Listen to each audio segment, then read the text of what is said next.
Alright, so I'm Kat. This is my box. So this is just a toolbox that I got at Harbor Freight for $11. It's just plastic, but it's super awesome. So it has a bunch of different sections, and I can anal retentively organize everything, which makes me really happy. So this is the top of the box. I've got blue painter's tape to tape my scrolls to my board.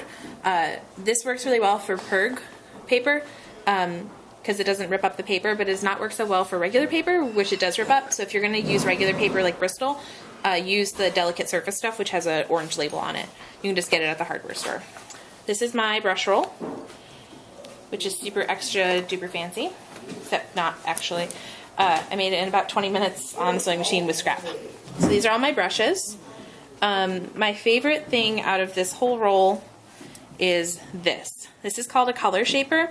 You can buy it at any high-end art supply store. I got mine at Wet Paint in Minneapolis, or in St. Paul.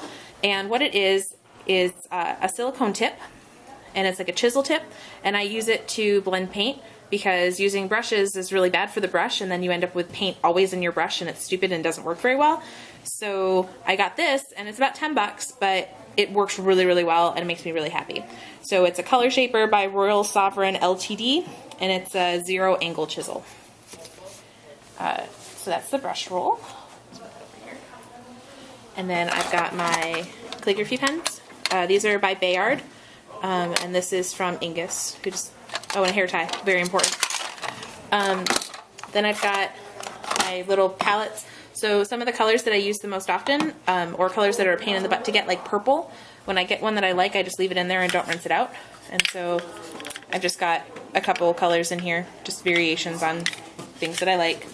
Got my extra nibs, which we'll talk about in a minute. I like Browse nibs. I've got 3 sizes.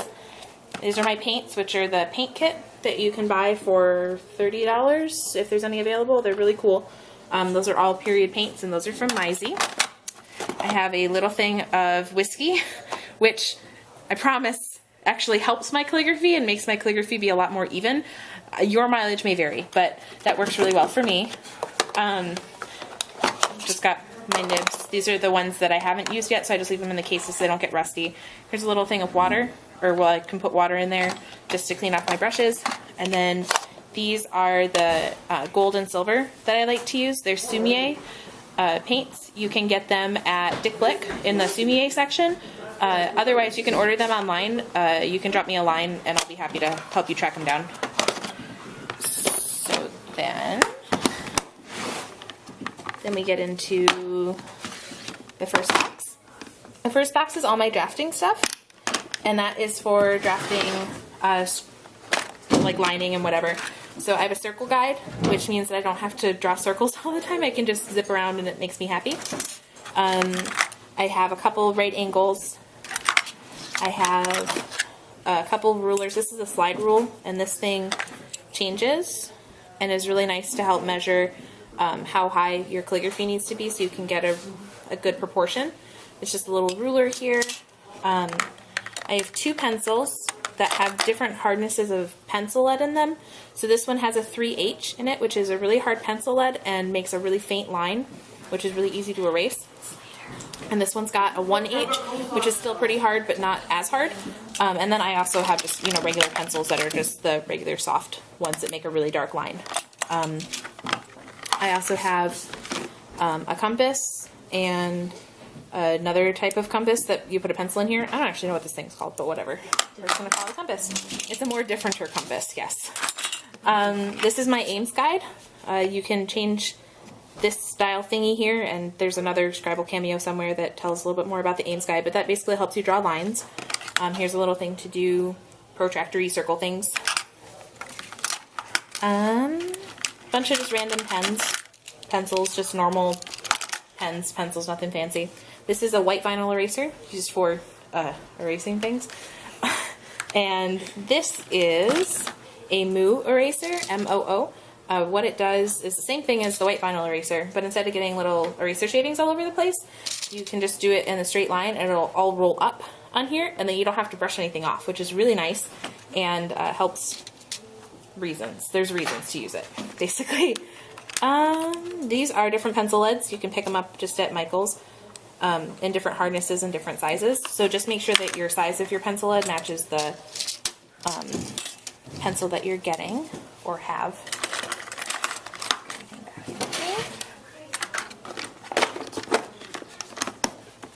And then the next box is my calligraphy box. And you'll notice that I have my boxes arranged in the order that I do stuff on a scroll. So I've got like my tape and random stuff up here, and then all my drafting stuff, which is the first step.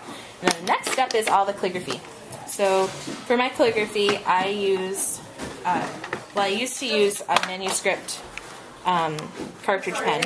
And so I've got a bunch of nibs for those, and those are just cartridges, and I put the cartridges up here. But recently I have switched over to using the dip pens, and I really like the dip pens because of reasons. They're just really nice, and they're a lot easier for my hand to hold. Yeah, I like them. So then I have ink. I use Winsor Newton ink. Other people have other preferences, but I like Winsor Newton. I also have my Crowquill pen, which is for lining stuff. I also have microns and a Staedtler. I like this Staedtler for working or for lining over gold or next to gold because it tends to show up a little bit better than the micron, but I like the micron for everything else. This is a 005 micron and a 05 Staedtler. I also have a couple colored pens that I use occasionally when I'm in like a super hurry and don't feel like changing over to use a colored ink, which I don't have in this box, but I have some at home. So I've got blue and red and green in the Le Pen. And I really like the Le Pen brand. It gives a really nice deep color. They're acid free, and they give a very fine line, which is really nice. And the Recollections is okay, and these are okay. These are the Prismacolors. I don't like the red Prismacolor so much, but at the time it was what I had, so I bought it. Here's a bunch of random antique nibs, most of which haven't been cleaned, and I haven't used them, but they're from the 1930s, so they're antique nibs, and I have a couple of the Crowquills are cleaned off, so I've used those. There's cartridges in there. I have a little bottle of water. I use that either for hydrating ink, for cleaning my pens out, for just sort of cleaning my brushes a little bit. Here's a little scalpel to scrape errors. Scraping doesn't work so well on Bristol, but you can do it. The other thing you can do is if you're working on Perg or Vellum, you can scrape any mistakes that you make. And I did find out that you can scrape paint also, which I did not know, and I'm very thankful for. So that's that one.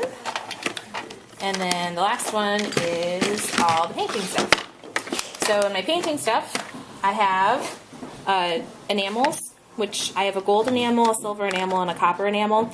Those are not for use on paper at all, ever. Under no circumstances should you ever use those on paper. And they're just the little Testeros little enamel paints. But they do work really well on plastic or on metal. And so I keep them around in here because I will occasionally just randomly get the urge to start painting my scribal box, and those work really well for that. I have brush rests. So for these, you would just put them down, and then if you have a brush with paint on it, you can just set it like that, and it doesn't roll all over the place. So I've got a little cat, and I have a little birdie thing. This is the palette brush that I've used like twice, and then I bought the color shaper, so I don't use it ever. So if you want a palette brush, feel free to ping me, and I'll give that one to you. And then I have all of the paint colors that I use the most often. So I've got Winsor Newton Gouache Permanent White, and then I have the M. Graham Cadmium Red, because Winsor Newton, the store that I go to, is out, and the Ultramarine, and I do a lot of 14th century, and those are the most common colors, are the red, the blue, and the white. I also have Winsor Newton Lamp Black, because I got it for $3 on sale, so why not? And then I have a flesh color, because I hate trying to make a flesh color, because they're stupid. And then I have adorable little erasers that watch me, and I have a ring that I put a little piece of China silk on to burnish gold. You just put the silk over top of it and like sort of hold it in the ring, and then you rub it really gently, and it makes it all super shiny and awesome. And this was given to me by Morgan, and it's really big, so that's why it's in my Scrabble box. Okay, that's it. I'm done.